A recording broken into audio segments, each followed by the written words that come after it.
आषाढ महिन्यातील अमावस्या आपल्या संस्कृतीत अत्यंत पवित्र आणि महत्त्वाची मानली जाते. या दिवशी घरातील सर्व दिव्यांची पूजा केली जाते, म्हणूनच याला दीप अमावस्या किंवा दीपपूजा असे म्हटले जाते. श्रावण महिन्याच्या आगमनापूर्वी येणारा हा दिवस आपल्या जीवनातील सर्व नकारात्मकता, अंधार आणि दुःख दूर करून प्रकाशाचे, मांगल्याची आणि समृद्धीची पहाट घेऊन येतो. आजच्या या विशेष व्हिडिओमध्ये आपण दीप अमावस्येचे संपूर्ण महत्त्व, या दिवशी आईने आपल्या मुलांचे दिव्याने ओवाळावे का, त्यांचे काय फळ मिळते, ओवाळण्याची योग्य वेळ काय आहे, तसेच मुलांच्या अभ्यासात प्रगती, नोकरीत यश आणि सर्व दोषांच्या निवारणासाठी कणकेचे किती दिवे आणि तसेच या संपूर्ण बद्दलला सविस्तर माहिती आपण बघणार आहोत. त्यामुळे हा व्हिडिओ कुठेही स्किप न करता शेवटपर्यंत पहा. जर तुम्ही या चॅनलवरती नवीन असाल तर चॅनलला सबस्क्राईब करा आणि कमेंटमध्ये ओम नमो भगवते वासुदेवाय नमः लिहायला अजिबात विसरू नका, जेणेकरून भगवान विष्णूंची तुमच्या कुटुंबावर, मुलांवर भरभरून अशी कृपा होईल. आषाढ अमावस्या ही केवळ एक तिथी नसून आपल्या घरातील आरोग्य आणि समृद्धीचे रक्षण करणारा सण आहे. आषाढ महिन्यात संपताना निसर्गात पावसाचे आगमन झालेले असते. चारही बाजूंना अंधार आणि ओलसरपणा असतो. अशा वातावरणात रोगराई आणि नकारात्मक ऊर्जा वाढण्याची शक्यता असते. आपल्या ऋषीमुनींनी आणि पूर्वजांनी या दिवशी दिव्यांची पूजा करण्याची परंपरा सुरू केली, कारण दिवा हा अग्नीचे आणि तेजाचे प्रतीक आहे.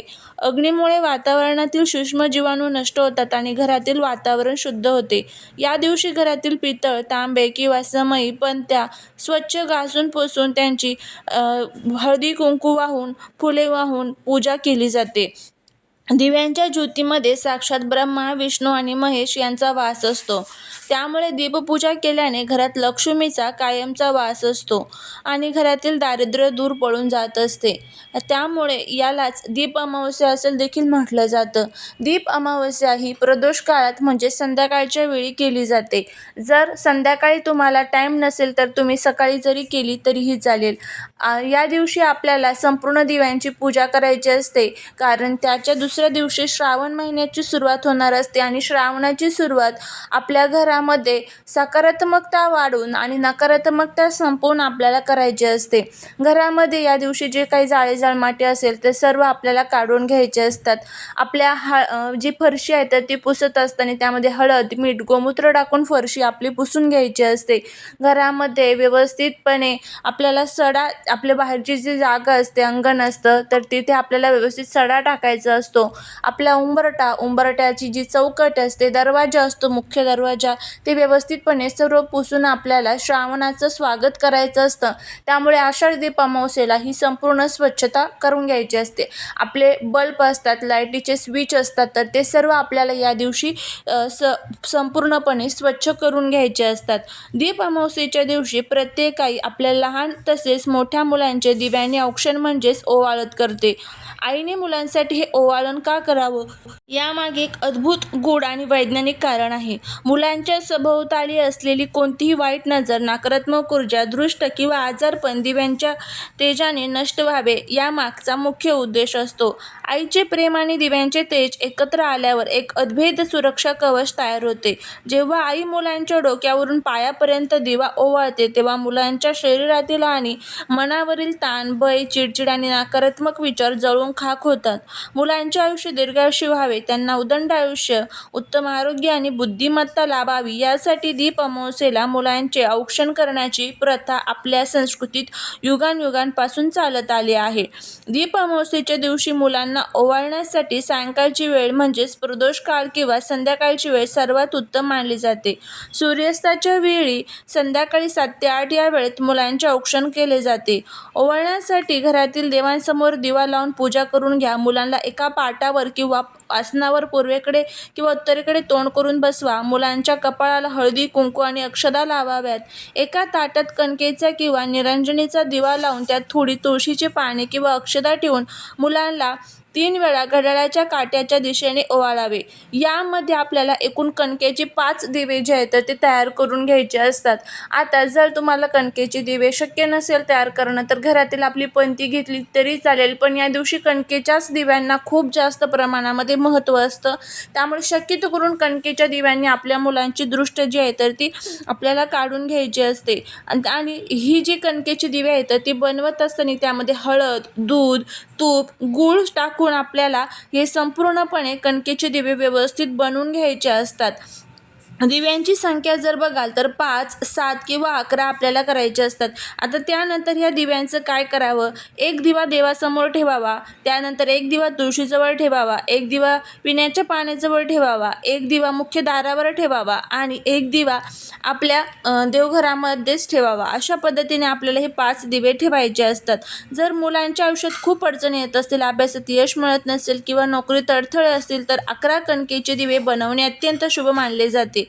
विशेष नवस किंवा मोठे दोष निवारणासाठी 21 दिवे बनवले जातात. जर तुमच्या मुलांच्या अभ्यासात लक्ष लागत नसेल, नोकरीत यश मिळत नसेल, वारंवार आजारपण येत असेल किंवा काही ना काही संकट येत असतील तर दीप अमावास्येच्या संध्याकाळी आईने खालील हा एक अतिशय प्रभावी असा उपाय करावा.